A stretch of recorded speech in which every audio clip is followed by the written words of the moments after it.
May 25th, 2020, one man died. You might think that's nothing unusual. After all, people die every single day. But this death, this one death, would send shockwaves across the United States and far beyond. So, who was that man?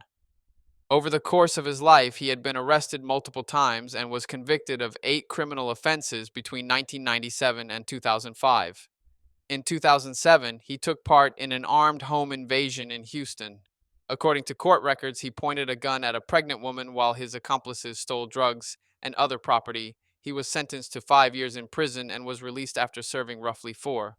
So, what happened on that day? It all began with a report of a counterfeit $20 bill. During the arrest, he resisted officers' attempts to place him inside the police vehicle.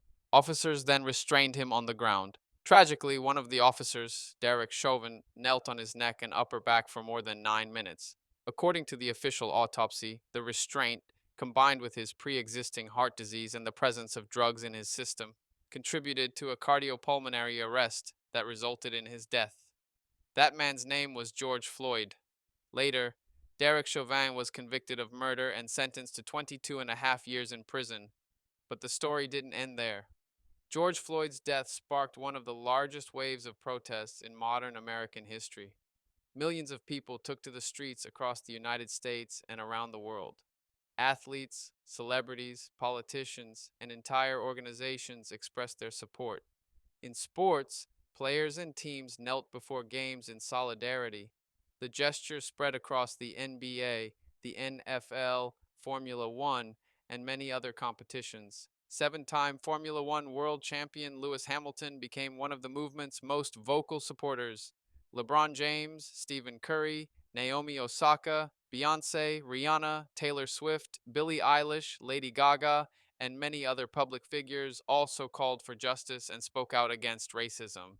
For many, George Floyd became a symbol of racial injustice and police brutality.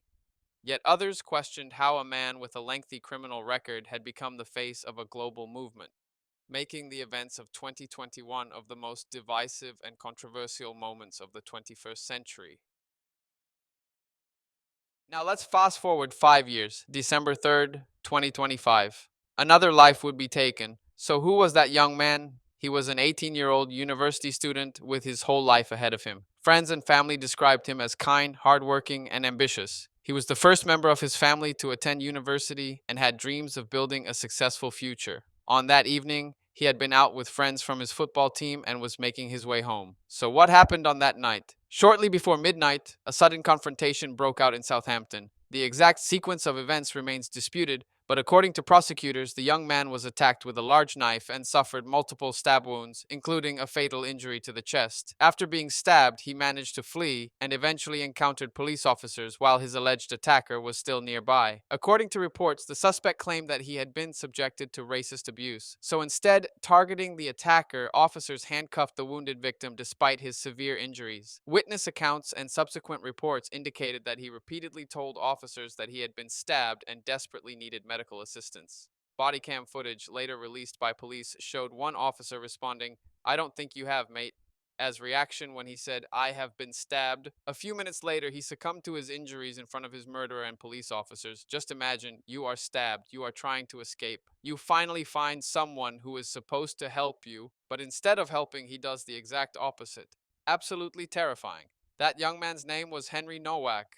The man responsible was Vikram Digwa, who was later found guilty of murder. But the story didn't end there. Unlike the previous case, the public reaction was very different. More than 6 months passed after Henry Nowak's death before the case began receiving widespread public attention. For much of that time, it remained largely unknown to the wider public and received far less media coverage than other high profile cases. Henry Nowak was not a celebrity, he was not a political activist, he was simply an ordinary young man with his whole life ahead of him. The case only began attracting broader attention after users on social media started sharing his story and calling attention to what they described as a brutal and senseless murder. And yet, there were no massive demonstrations, no widespread riots, no corporations changing their logos, no athletes taking a knee before competitions, no global campaign. While George Floyd's death sparked one of the largest protest movements in modern history, Henry Nowak's death raised a different question.